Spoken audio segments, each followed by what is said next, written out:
And welcome back to The Factor Uncensored. The struggle is real out there. Just how damn broke are you? Some adults are opting to buy kiddie meals. You know, the meals for the kids at McDonald's and other fast food joints and restaurants because the price doesn't hurt their pockets as much.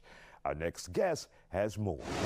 And joining us now here on The Factor Uncensored, we have CPA and attorney Lucy Petrie, who now may be part-time chef, depending on which way the wind blows here. Now, Lucy, we're hearing that more and more American families are looking for ways to saving money when they eat out, And now we're hearing, Lucy, some are resorting to the kids menu to save Okay. money.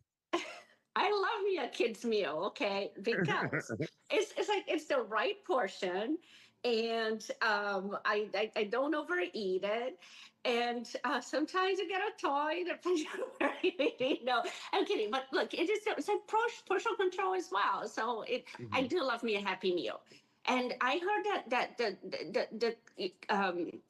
um, McDonald's is even catering to adults now, and they had for a limited time a meal that gave toys that are for adults, not Mhm. kids anymore. So it is a thing, and I think the portions got way out of control too.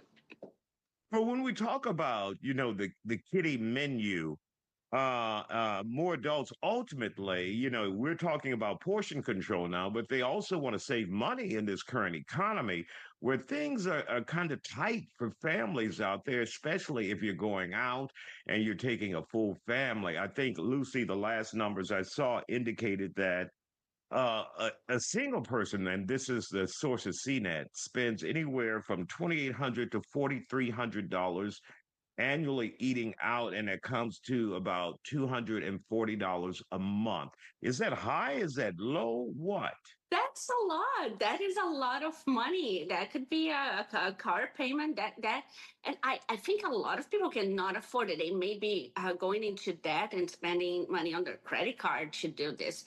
That is a lot of money. And I also heard that the cost of eating out went up by almost 4% this past year. So my friends and I, we have been taking turns and cooking at each other's house or having a potluck. Like somebody will bring the wine, somebody will bring a side dish, and this saves us a lot of money because if you also factor in the cost of a couple of cocktails and wine and the service charges, yeah, that saves a lot. That's a nightmare, when you have the service charge. In some instances, there's some restaurants with the automatic service charge. Also, you have the gratuity on top of that, and they Right. just keep tacking on and adding on. And then there's an expense that recently made the news where some restaurants are adding on to help the employees with insurance, and the list just keeps going on. Obviously, that's okay for those who can afford it, but those who can't afford it, it becomes a real nightmare. Now, for many people, the best place is to go to the grocery store and just buy your food and cook it at home. And when that can be part of the social the process as well, hanging out with your friends and cooking, and you can really save a whole lot of money by cooking at home and getting creative. And the cost of food itself has increased, but it has not increased as much as the cost of eating out.